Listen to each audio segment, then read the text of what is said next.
All right, so are preferred returns better than just a straight split in a multifamily or other sort of investing deal? I got this question from Larry in Texas. Larry, thanks for asking this. There's a lot of people, they are wondering this as well. He asked for a breakdown of comparing deals with a preferred return or without a preferred return. So we're gonna jump into that. And how does it work as a passive investor? How do you get paid as a general partner? We're gonna jump into preferred returns. Are they actually preferred? Let's jump in, let's do it.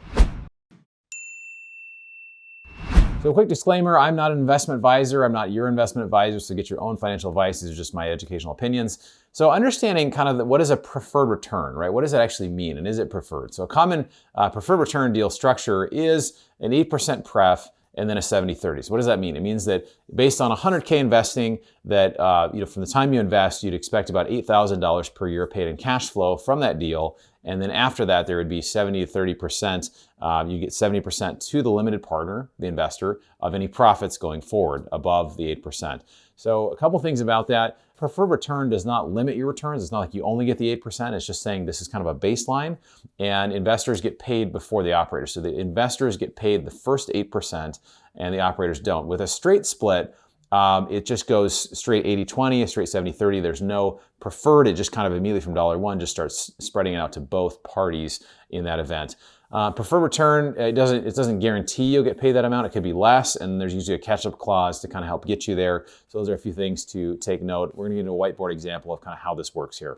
Okay, so this is how preferred returns really work. We're gonna jump into a couple examples here and help try to explain kind of how this works. I've got the whiteboard out here. Let's jump in. So let's say you have a deal you're invested in. There's 100K profits per quarter, and there was $5 million raised for that deal. The reason that's important is just to know kind of how that plays out in a deal. So if there's 100K and it's a preferred return deal, typically what will happen in this type of structure is that 100K invested, then in a preferred return, so there's a pref, let's say there's an 8% pref, then 100% goes to the limited partners, right? So that goes to the limited partners, 100%. And if it's a 80-20 split, then it would be 80%, or it would be 80,000.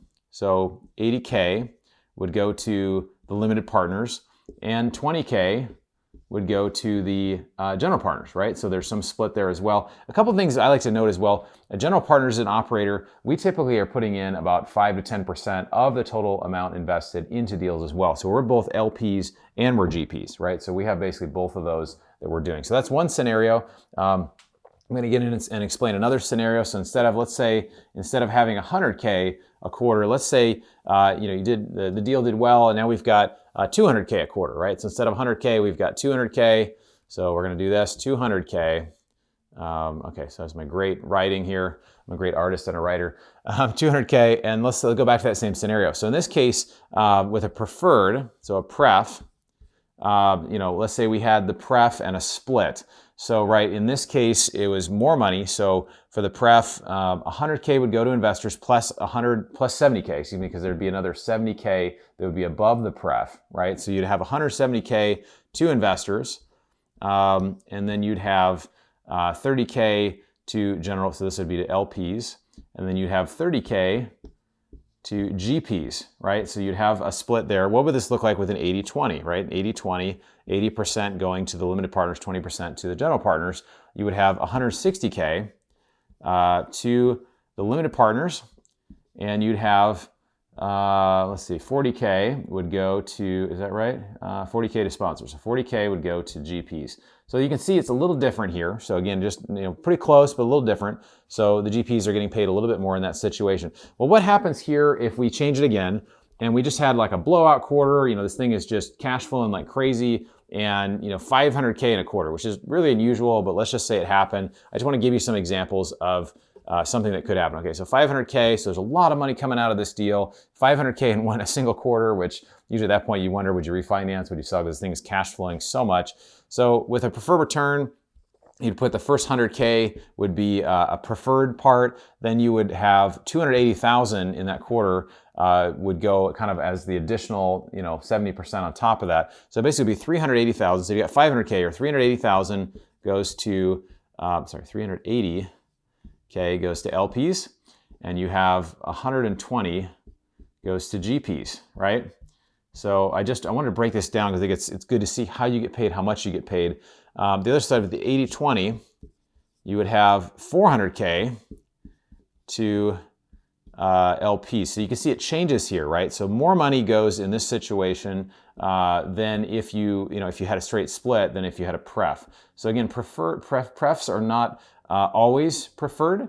But again, this is where the LP starts making more money. Now, when this really kicks in, especially with the preferred deals, it really kicks in at the sale. So let's talk about what happens when you have a sale, right? So you have a sale, the end of a deal, you've got $5 million in profits, right? So you've got $5 million in profits, and you've got to find a way, how are we going to split this between the passive and the general partners, right? So what's that going to look like? So what we're going to do is we have with a pref, we have a 70-30 split because investors have been getting their pref, so it's a 70-30.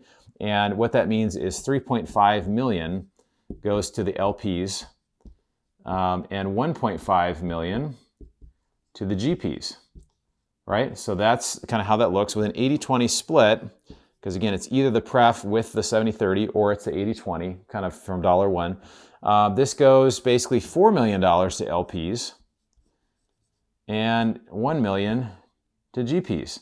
So you can see if there's a lot of profits here, the straight split is actually a better model for the limited partner. So, but it's a little counterintuitive because we think, oh gosh, when do I get paid? Do I get paid first? How does that work? So for this reason, and we get this question a lot, is that, which really is better, right? Is a GP or, is a preferred or no preferred return better? I honestly prefer, and we've done deals both ways, I prefer not to have a preferred. I prefer not to be preferred. I prefer to have a straight split. And the reason for that is because when you have a straight split, you're really aligned with your interests, right? Like I said, we invest alongside our investors, typically 5 to 10% of the total amount invested.